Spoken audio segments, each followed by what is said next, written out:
Once numbered in the billions, prairie dog population has declined by over 95%.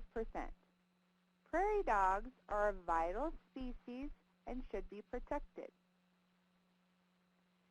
We will plunge into the prairie dog world and look at the ecosystem, the prairie dog's role in the ecosystem, and the need to protect this species, the essential prairie dog.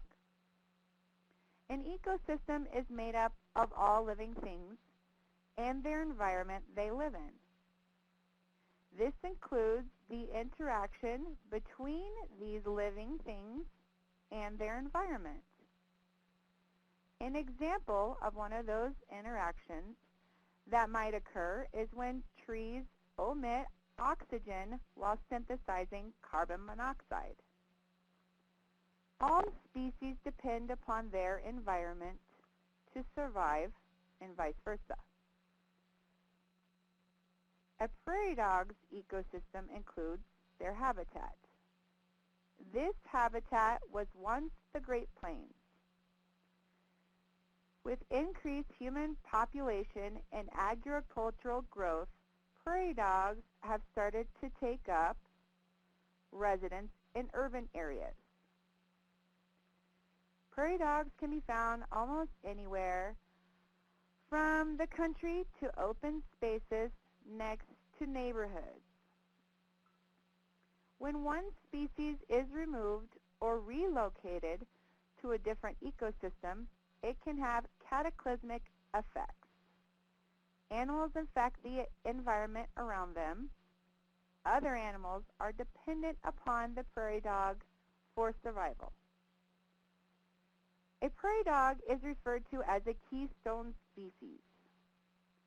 This means other species depend upon the prairie dog for survival.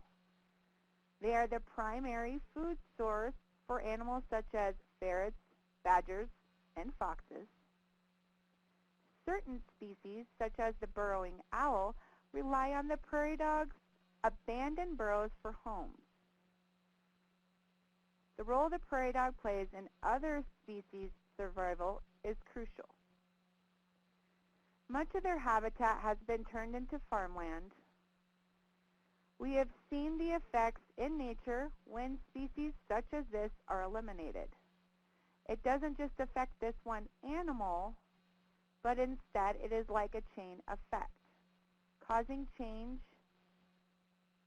and in oftentimes extinction of species that no longer have this animal as a food source. Prairie dogs, although considered by humans as pests, are essential to the ecosystem. Conservation of these animals is important for the ecosystem. Prairie dogs are vital species and need to be protected.